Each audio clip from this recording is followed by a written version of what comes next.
Hi, future millionaires. Welcome to my YouTube channel, Damodaran MIT 2.0 Wealth Creation ADC. நான் Damodaran, founder and mentor strategies academy. This is a small gist about me. Mostly என்னை பற்றி நிறைய பார்த்துருப்பீங்க, நிறைய கேள்விப்பட்டிருப்பீங்க. அதனால we are just keeping this point. நீங்க இதான் ஃபர்ஸ்ட் டைம் நம்மளோட யூடியூப் சேனலை பார்க்குறீங்க அப்படின்னா ஸ்க்ரீனில் தெரியல QR கோடை ஸ்கேன் பண்ணி மறக்காம ஃபாலோ பண்ணிக்கங்க. நம்மளோட டெலிகிராம் கம்யூனிட்டியில் நீங்களும் ஒரு மெம்பராக இருக்கணும்னு நினைச்சீங்கன்னா இந்த QR கோடை ஸ்கேன் பண்ணி ஜாயின் பண்ணிங்க. நம்மளோட வாட்ஸ்அப் கம்யூனிட்டியில் மெம்பராக இருக்கணும் அப்படின்னா இந்த QR கோடை ஸ்கேன் பண்ணீங்க, பிஏ மெம்பராக இருக்குங்க, stay connected. Hi friends, good evening and welcome to today's video. நேற்று வீடியோவில் பார்த்துருப்பீங்க, நம்ம எதிர்பார்த்த மாதிரி வந்து இந்த வெர்டிக்கல் ரைஸ் ஓகேவா, ஃபாஸ்ட்டாக ஸ்டீப்பாக ஏறும்னு எதிர்பார்த்தோம்ல, அது மாதிரியே நடந்துச்சு. அதான் எப்படின்னு கேட்டிங்கன்னா, அதான் நான் ஆக்சுவலாக அந்த சொன்ன corrective waves, flat correction, irregular correction சொல்லிட்டு நேற்று வீடியோவில் பேசியிருப்பேன். அதில் பார்த்தீங்க அப்படின்னா இது நான் கரெக்டிவ் ரைஸாக பார்த்தீங்க அப்படின்னா இந்த கரெக்ஷன் வந்து ஃபாஸ்ட்டாக தான் ரைஸ் ஆகணுன்ற மாதிரி இருந்துச்சு. நம்ம வந்து இந்த இடத்துல எதிர்பார்த்தோம் ஓகேவா. அதை இன்றைக்குமே வந்து பார்த்தீங்கன்னா இந்த ஜோனில் வந்து நான் வெயிட் பண்ண சொல்லியிருந்தேன். மார்க்கெட் இன்னும் முடியல, இன்னொரு 5 மினிட்ஸ் இருக்குது. பார்த்தீங்கன்னா நல்லதான், மேலே வந்து நல்லதான் வந்துருக்கு. இப்போ இன்னைக்கு பார்த்தீங்கன்னா டே க்ளோஸாக பார்த்தீங்க அப்படின்னா டே ஐயில் க்ளோஸ் ஆகிற மாதிரி தான் இருக்குது மார்க்கெட்டு. பட் ஆனால் தான் இது வந்து பார்த்தீங்கன்னா ஸ்ட்ரக்சராக பார்த்தீங்கன்னா ஏற்கனவே இருந்த என்ன சொல்கிறது, ஏற்கனவே பிடுங்க நிலம் திரும்பி பிடிங்கி உள்ள சொருகின மாதிரியே தான் இருக்குது. அது என்ன நடக்குது அப்படின்னு பார்ப்போம். இன்றைக்கி வந்து பார்த்தீங்கன்னா இன்றைக்கி காலையிலேருந்து வந்து இந்தியா விக்ஸ் வந்து ஏறி தான் சார். இதெல்லாம் மார்க்கெட் ஏறுனா இந்தியா விக்ஸ் கூலாக போகணும். ஏன் அப்படின்னு கேட்டிங்கன்னா இந்த யூஎஸ் ரிலேட்டடாக இருக்கிற அந்த ஆயில் இருக்குது பார்த்தீங்களா, அதில் ஒன்றும் பெருசாக இல்லை. அதே மாதிரி யூஎஸ் மார்க்கெட் பார்த்தீங்கன்னா யூஎஸ் மார்க்கெட்டும் டவுனில் தான் இருக்குது, இந்தியன் மார்க்கெட் மட்டும் தான் மேலே போச்சு. சரியா, இது நீங்கள் ஏன் எப்படின்றதெல்லாம் தாண்டி ஓகேவா. இது வந்து ஸ்ட்ரக்சராக பார்த்தீங்க அப்படின்னா இந்த ரைஸ் வந்து புரிய ஆரம்பிக்கும். ஸோ நான் நிறைய பேர் சொல்லியிருந்தேன், இதெல்லாம் வந்து இங்கே லாங் எடுக்கலாம் சொல்லியிருந்தோம். எடுத்திருந்தீங்கன்னா அழகாக ரைட் பண்ணிக்கலாம். நான் வந்து இங்கே 270 280 வந்து புக் பண்ண சொல்லிட்டேன் ஓகேவா. அந்த 320 320 ஜோன் வந்து மார்க் பண்ணிட்டு அங்கே வந்தால் நம்ம செல் எடுக்கலாம் சொல்லியிருந்தோம். நான் அந்த அதாவது வந்து பழைய சப்ளை இந்த பால் பார்த்தீங்கன்னு வச்சுக்கோங்க, இந்த பாலுக்கும் இந்த பாலுக்கும் பார்த்தீங்கன்னா அது ரீடெஸ்ட் ஆகிருக்கு. இதெல்லாம் பேஸ் பண்ணி நான் சொல்லியிருந்தேன். ஸோ இப்போ இதுக்கப்புறம் தான் நடக்க போகுது அப்படின்றத பார்ப்போம். இன்றைக்கி தான் இன்றைக்கி வந்து நல்லா தெரியும், மார்க்கெட்டு நாளை இருக்கு கூட விக்ஸ் ஏறி இருக்கிறதுனால நம்மளோட அவுட்கம் வந்து இன்றைக்கி நம்மளுக்கு கொஞ்சம் என்ன சொல்கிறது, எம்டிஎம்மாக பார்த்தீங்கன்னா ஒரு மாதிரி சிக்கியாக தான் இருக்கும். ஏன்னா கடைசியாக வந்து மார்க்கெட் வந்து 5 நாளாக ஒரு மாதிரி ரேஞ்ச்லேயே இருந்துச்சு, அதுக்கப்புறம் ஒரு ரேஞ்சை உடச்சி மேலே வந்துருக்கு கூட விக்ஸ் ஏறி இருக்கிறதுனால. இது நீங்கள் எப்படி எடுத்துக்கலாம்னா கடைசி 2 நாளாக என்ன ப்ராஃபிட் வந்துச்சோ அது காணாமே போயிருக்கும் அப்படின்ற மாதிரி எடுத்துக்கலாம். மார்க்கெட் முடியும் போது நம்ம என்ன எம்டிஎம் பண்ணுறதையும் பார்த்துடலாம். பட் ஓவராலாக நீங்கள் பார்க்கணுன்னா இன்னைக்கு ஈவினிங் ஓகேவா, இன்னைக்கு ஆஃப்டர் த மார்க்கெட் வந்து ரிலையன்ஸோட ரிசல்ட் வரும். சரியா, அது எப்பவுமே ரிலையன்ஸ் ரிசல்ட் வந்து பெருசாக மூவ் கொடுக்கும். அது மேலேயா கீழேயான்னு தெரியல. இப்போ அந்த மூவுக்கு தான் இது ஃபேக்டர் ஆயிருக்காதுன்றதும் தெரியல ஓகேவா. அதனால் அது ஒன்று இருக்குது. இன்னொன்று இப்போ அதே மாதிரி பேங்க் நிஃப்டி பார்த்தீங்கன்னா 1.6% இருக்கா. பேங்க் நிஃப்டியை பொறுத்த வரைக்கும் பேங்க் நிஃப்டியில் இருக்கிற பாதி பேங்க், ஹெவி வெயிட் பேங்க்ஸ் எல்லாமே பார்த்தீங்க அப்படின்னா இந்த வாரம் ஓகேவா ரிசல்ட்டு ஷெடியூல் ஆகிருக்கு. அதனால் அதுலேயும் கொஞ்சம் காஷியஸாக இருக்கிறது வந்து நல்லது. நான் காலையிலேயே அதான் போட்டிருந்தேன், நம்ம டெலிகிராம்லேயும் வந்து நான் காலையில் வந்து அதான் போட்டிருந்தேன். ஸோ காலையிலேயே நம்ம குரூப்லேயும் அதான் போட்டிருந்தேன். ஆமாம், காலையில் அதான் போட்டிருந்தேன். இந்த மாதிரி வந்திருக்கும், அதே மாதிரி உஷாராகிடுங்க அப்படின்னு சொல்லிட்டு போட்டிருந்தேன். அதே மாதிரி இங்கே வந்து ஸ்விங் ட்ரேடிங் கம்யூனிட்டியில் போட்டிருந்தேன் ஓகேவா. ஸோ இதுதான் ரிலையன்ஸ் ரிசல்ட் வந்து வீக்கெண்டில் இருக்குது. அதே மாதிரி பாதி பேங்க் நிஃப்டி ஸ்டாக்ஸ் வந்து இருக்கிறதுனால கொஞ்சம் ஸ்டே லைட்டாக இருங்க அப்படின்னு சொல்லிட்டேன். அப்புறம் என்னோட புதுசு நான் ஃபுல்லாக போட சொல்லிட்டேன். அப்புறம் வந்து நான் ஏன் இங்கே லாங் எடுக்கிறேன் அப்படின்ற வாய்ஸ் நோட்டை வந்து நான் காலையிலேயே வந்து மெசேஜ் அனுப்பிச்சிருந்தேன். அதுக்கப்புறம் வந்து ஆப்ஷன் பையிங்க நிறைய பேர் என்கிட்ட கேட்டிருந்தாங்க. சரி, நான் அதை ரிஸ்க் புரிஞ்சுக்கிற மாதிரி இருந்துச்சுன்னா நான் லெவல்ஸ் ஷேர் பண்ணுறேன், நீங்கள் அதுக்கேற்ற மாதிரி ட்ரேட் பண்ணிங்கன்னு சொல்லிட்டு இப்போ இந்த சார்ட் வந்து இந்த ரெஃபரன்ஸில் வந்து சொல்லியிருக்கேன். அது அதே மாதிரி தான். ஸோ இப்போ மல்டிபிளாக பண்ணுறவங்க இந்த மாதிரி மல்டிபிள் டார்கெட்ஸ் வச்சுக்கலாம். இல்லை நிஃப்டி வியூவாக கேட்குறவங்க திரும்பி அதே மாதிரி தான் 300 to 320, ஸோ 424 390 மேலே வந்து ஸ்டாப் லாஸ் வச்சுக்க வேண்டியதான்ற மாதிரி சொல்லியிருந்தேன். ஸோ அதான் அது என்ன நடந்துருக்கு. இன்னும் ஒரு 1 or 2 மினிட்ஸ் வந்து மார்க்கெட் க்ளோஸ் ஆகிடும்.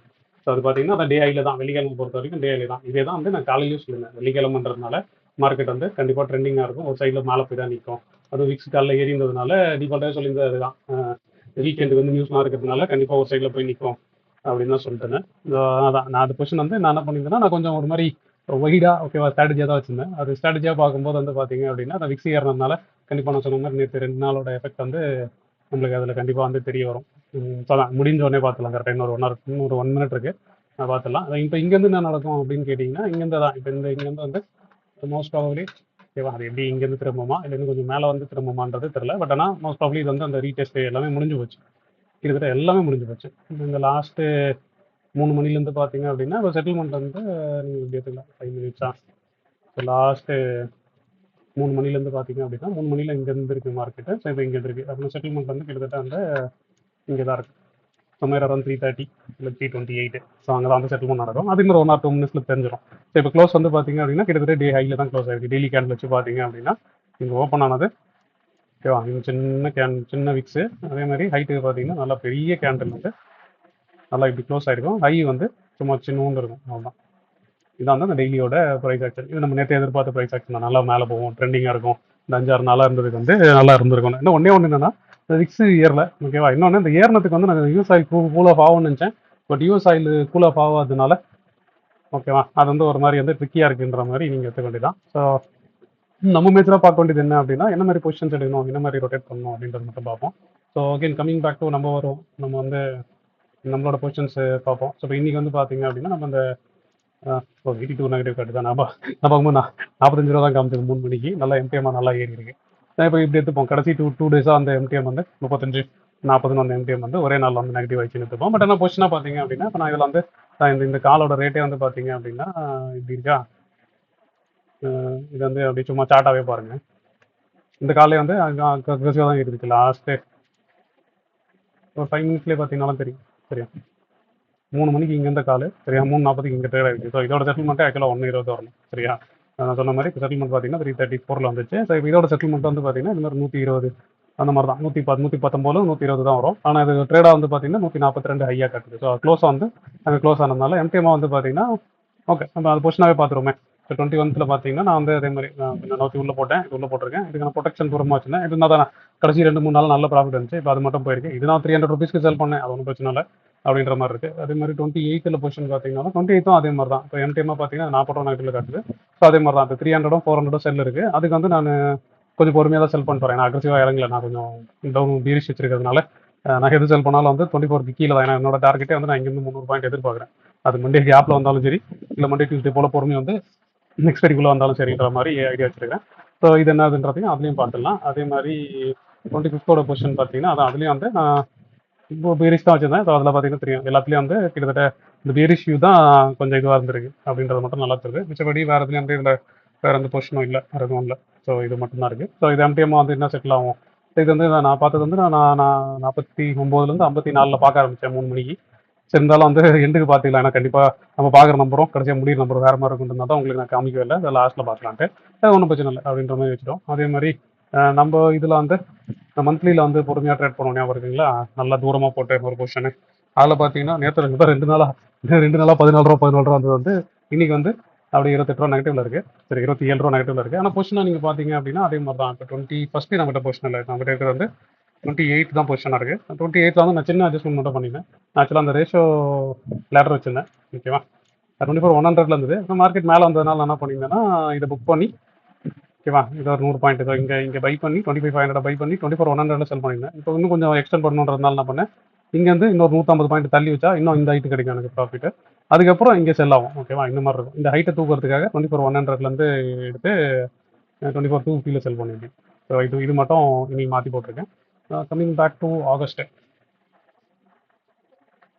பொசிஷன் பார்த்தீங்கன்னா ஆகஸ்ட் பொசிஷன் தான் வந்து வேறாக இதுவாக இருக்குது. இதுலேயே வந்து பார்த்தீங்க அப்படின்னா ஸ்ட்ராங்கிளாக இருக்கிறது ஓகேவாக இருக்குது. இதில் ஒரு 14 ரூபா வந்துருக்கு, இதில் ஒரு 23 ரூபா போயிருக்கு. அதுக்கான ப்ரொடெக்ஷன் வந்து இது ஒரு 5 ரூபா இருக்குது, இது ஒரு 1000 ரூபா இருக்குது. ஸோ இது வரைக்கும் ஓகே தான். ஆனால் இப்போ இதில் இது மாதிரி இருக்கும். 23 பை பண்ணி 24லேயும் 24 300லேயும் இதில் 2 லாட்டு, இதில் 2 லாட்டு, இதில் 2 லாட்டு இருக்கும். இப்போ இது இப்படி இருக்கும், ஓகேவா. ஆக்சுவலாக இந்த பொசிஷன் தான் வந்து கொஞ்சம் ட்ரிக்கியாக இருக்குது. இப்போ இந்த பொசிஷனும் அதே மாதிரி தான். நான் இப்போ நான் சொன்ன அந்த ஸ்டாப் லாஸ் இருக்குல்ல, இப்போ 390 சொன்னால் 24 400ன்னு வச்சுப்போம்.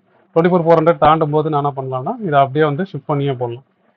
இந்த ரெண்டுத்தையும் வந்து அப்படியே புக் பண்ணி, இப்போ நான் சொன்ன மாதிரி இன்னொரு 100 பாயிண்ட் மேலே தூங்கினா இன்னும் இப்படி தூக்கி அப்புறம் இதையும் இன்னொரு 100 பாயிண்ட் 200 பாயிண்ட் தள்ளி வச்சோன்னா அது அப்படியே பே ஆஃப் ஆகி இப்படி நான் வரும் அப்படின்ற ஆங்கிள் வந்து இதை நான் ப்ரெஸ் பண்ணுறேன். ஆனால் தான் இது ஒன்றும் பெருசாக இருக்கிறதுக்கோ பண்ணணும்னு அவசியம் இல்லை, பொறுமையாக பண்ணிங்கன்னா போதும். அப்புறம் செப்டம்பரில் வந்து பார்த்தீங்க அப்படின்னா மார்க்கெட்டை தான் இப்போ செப்டம்பரில் மட்டும் நான் இதில் ஒரே ஒரு லாட்டு நேற்று வந்து 1:3ன்னு வச்சுருந்தேன். இப்போ வந்து 1:4ன்னு வச்சுருக்கேன், ஓகே. ஒன்று மட்டும் சேர்த்து பண்ணிட்டேன். ஏன்னா டெய்லி வந்து 500 1000 வந்துச்சு. நீ ஒரே நாளில் வந்து 2000 குறைஞ்சிருக்கு. ஆனால் இதில் வந்து 1:4 மாற்றிருக்கேன். நான் ரேஷியோ வந்து 1:4 மாற்றிருக்கேன். மேலே லைட்டாக ரிபீட் இருக்கும், அது குறைக்கிறதுக்காக. அகைன் கம்மிங் பேக் டு நம்ம அந்த ஏற்றமில் பண்ணுவோம்ல கன்சர்வேட்டிவாக, அந்த முன்னாடி ஒரு தடவை ஃபால் வச்சு தெரியுமா, அப்பயும் வந்து நான் அதை டைட்டாக இதுவாக போட்டேன்ல, அதுலேயும் என்ன நடந்திருக்குன்னா அதுலேயும் இதே மாதிரி தான். கடைசியாக ஒரு 3 நாள் வந்து ப்ராஃபிட், ஓகேவா. ஒரு 12 ரூபா, ஒரு 10 ரூபா, இன்னொரு 12 ரூபான்னு வந்தது வந்து இன்னைக்கு மொத்தமாக போயிடுச்சு. ஆனால் தான் இதில் வந்து நான் எந்த சேஞ்சஸுமே பண்ணல. இதுக்கு இதை ப்ரொடெக்ஷனாக வச்சிருக்கேன், திரும்பி இதுக்கு இதை வச்சிருக்கேன். நாளைக்கு என்னன்றதை பார்த்துட்டு இப்போ 24 400க்கு மேலே போச்சுன்னா, ஓகேவா, இதை அப்படியே வந்து இதை டைப் பண்ணி உள்ள எடுத்துன்னு வரேன். ஏன்னா இந்த டிஸ்டன்ஸே 1000 பாயிண்ட் இருக்குது, ஓகேவா. பொறுமையாக பண்ணலாம் அப்படின்றது தான். ஸோ இது என்ன இந்த ரேஞ்சில் நிற்குமா நிற்காதான்றதை பேஸ் பண்ணி இதை எடுத்து பண்ணிக்கலாம் அப்படின்றது தான் அதோட ஐடியாவாக இருக்குது.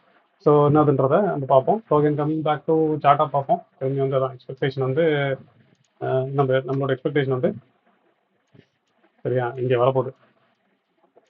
ப்ரொவைடட் இப்போ 24,400 மேலே மட்டும் க்ளோஸ் ஆகும் இருந்துச்சு அப்படின்னா ஸ்ட்ரக்சராக வந்து அது என்ன நேராக வருமா இல்லை வந்து பொறுமையாக ஜிக்ஸாக்காக வருமா 2-3 நாளில் வருமா தெரியல.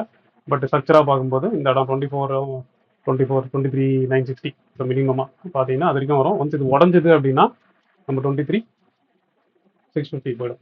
சரியா இது வந்து நான் இங்கேருந்தே சொல்லிருக்கேன். ஆனால் இந்த வியூக்கு இந்த ரைஸ் வரணும், இந்த என்ன சொல்றது இந்த சப்ளை வந்து ட்ரிகர் ஆகணும் அப்படின்னு சொல்லியிருந்தேன். இந்த சப்ளை இப்போ ட்ரிகர் ஆயிடுச்சு. இப்போ இதுக்கு தான் வந்து வியூ சொல்லிருக்கேன். இந்த ரைஸ்க்கு நம்ம வெயிட் பண்ணி தான் இருந்தோம். ஸோ லான்ச் எடுத்தோம், அதை புக் பண்ணோன்றது மட்டும் மைண்டில் வச்சுங்க. வீக்கெண்டு நல்லா என்ஜாய் பண்ணுவாங்க. நம்ம வீக்கேஜை நம்ம பயங்கரமாக என்ஜாய் பண்ண தான் சொல்லுவோம். இந்த வீக்கெண்ட் வந்து அதான் நீங்கள் இந்த மூவுக்கும் இந்த வீக்ஸுக்கும் எல்லாம் சேர்த்து பார்த்தீங்க அப்படின்னா எல்லா ரிலையன்ஸு நியூஸ் இப்போ பார்த்தீங்கன்னா உங்களுக்கு சாயந்தரத்துல நியூஸாக வர ஆரம்பிச்சிடும். அவங்க ஏதாவது காசு சொல்லுவான், இது இங்கே போயிடும் அது இங்கே போயிடும், மண்டே வந்து பார்த்தீங்கன்னா இப்படி ஆகிடும். உங்கள் பொசிஷனை மட்டும் நீங்கள் டைப் பண்ணி வச்சிருந்தீங்கன்னா எவன் சொல்கிற கதையும் கேட்க தேவையில்ல. மண்டே காலையில் என்ன மார்க்கெட் ஓப்பன் ஆகுதுன்றதை பார்த்துட்டு ஒரு 1 hour செட்டில் ஆகிட்டு கூட ஓரளவு 10 மேலே போயிட்டாலும் ஒன்றும் பிரச்சனை இல்லை. செட்டில் ஆகிட்டு கூட நம்ம அப்புறம் வந்து பொசிஷன் வந்து ரீவாம் பண்ணிக்கலாம். ஆனால் நீங்கள் நேக்டா கிட்ட ஏதாச்சும் வச்சிருந்தீங்கன்னு வச்சுங்களேன், அதுக்கப்புறம் எல்லாம் பார்க்குற மெசேஜுக்கும் நாங்கள் ஐசிசி இப்படி ஆயிடுச்சான், ஹெச்டிஎஃப்சி இப்படி ஆயிடுச்சான், ரிசல்ட் இப்படி மாதிரி ஆயிடுச்சாமே பயங்கரமாக இருக்குது, என்ன நடக்க போகுது தெரியலையே அப்படின்னு சொல்லிட்டு நீங்களும் வந்து தூக்கத்தை கட்டு அப்படி சுற்றிட்டு இருக்காம நல்லா ஜாலியாக என்ஜாய் பண்ணிட்டு மண்டே வாங்க. நானுமே வந்து வீக்கெண்ட் வந்து அப்படி வெளில போகிறேன் கொஞ்சம் ரிலாக்ஸாக இந்த ஃபேமிலியோட. அதெல்லாம் முடிச்சுட்டு நம்ம மண்டே காலையில் வந்து பார்ப்போம். 200 பாயிண்ட் கேப் அப் வந்தாலும் சரி, 300 பாயிண்ட் கேப் டவுன் வந்தாலும் சரி, இல்லை ஃபிளாட் ஓப்பன் வந்தாலும் சரி, மண்டே காலையில் பார்த்துட்டு என்ன பண்ணலாம் அப்படின்றத டிசைட் பண்ணுறது கூட நம்ம பண்ணிக்கலாம். ஸோ அட் லாங்கஸ் உங்கள் ரிஸ்க் மேனேஜ்மெண்ட் இன் பிளேஸ்ன்ற பட்சத்தில் நீங்கள் அதை பற்றியும் ஒரி பண்ணிக்க வேண்டாம். ஸோ பொறுமையாக ரிலாக்ஸாக பாருங்க. யூஎஸ் ரிலேட்டடாக நியூஸ் பார்க்குறவங்க யூஎஸ் ஆயில் மட்டும் பாருங்க. அப்படி இல்லைன்னா அது மாதிரி தான் திரும்பி மண்டே காலையில் வந்து பாருங்க. இது எதுனாலும் வந்து பொறுமையாகவே மட்டும் பண்ணுங்க அப்படின்ற மாதிரி தான் இருக்குது. ஸோ அதனால தான் நான் இப்போ சொல்லும் போதும் வியூவாக சொல்லும் போதும் தெளிவாக சொல்லியிருந்தேன். ஒன்று நீங்கள் ரிஸ்க் டிஃபைன் பண்ணி ஸ்ட்ராட்டஜி எடுத்துங்க, அப்படி இல்லைனா பையிங் பண்ணுறவங்க வேணும்னா ஆப்ஷன் பையிங் கூட எடுத்துங்க அப்படின்ற மாதிரி சொல்லியிருந்தேன். ஸோ என்ன நடக்க போகுது எனக்கும் தெரியாது, உங்களுக்கும் தெரியாது. எவ்வளோ எக்ஸ்போர்ட்டாக கமெண்ட் பண்ணுறானோ அவனுக்குமே தெரியாது. மண்டே என்ன நடக்க போகுதுன்றது காலையில் மார்க்கெட் ஓப்பன் ஆனதுக்கப்புறம் தான் எல்லாருக்குமே தெரியும். ஆனால் எல்லாரும் கதையாக பேசுவானுங்க. சரியா அதெல்லாம் பெருசாக மைண்டில் எடுத்துக்காம நல்லா ரிலாக்ஸ் பண்ணிட்டு கொஸ்டினை வந்து டைப் பண்ணி வச்சிருந்தீங்கன்னா பிரச்சனையும் இல்லை. அது மட்டும் பார்த்துட்டு மண்டே என்னதுன்னு பார்ப்போம். மிச்சபடி எதுனாலும் வந்து ரிலாக்ஸாக இருங்க. இதுலேயும் வந்து காது குத்து பெருசாக வாங்கிக்காதீங்க. மண்டே காலையில் என்ன நடக்குதுன்னு பார்ப்போம். பார்த்துட்டு என்ன பண்ணலாம் அப்படின்றத வந்து பொறுமையாக பார்ப்போம். ஸோ அது வரைக்கும் நல்லா என்ஜாய் பண்ணிட்டு ரிலாக்ஸ்டாக வாங்க. டில் தென் டேக் கேர் ப்ளீஸ். இந்த வீடியோ உங்களுக்கு ரொம்ப பிடிச்சிருக்கும் நான் நம்புறேன். நான் நம்ம மாதிரியே உங்களுக்கு பிடிச்சிருந்தா ஒரு லைக்கை போடுங்க. அதே மாதிரி லேர்ன் பண்ணணும்னு நினைக்கிறேன் உங்கள் ஃப்ரெண்ட்ஸ்க்கும் இந்த வீடியோ ஷேர் பண்ணுங்க. ஹோப் யூ என்ஜாய்ட் வாட்சிங் திஸ் வீடியோ. தேங்க்ஸ் ஃபார் வாட்சிங்.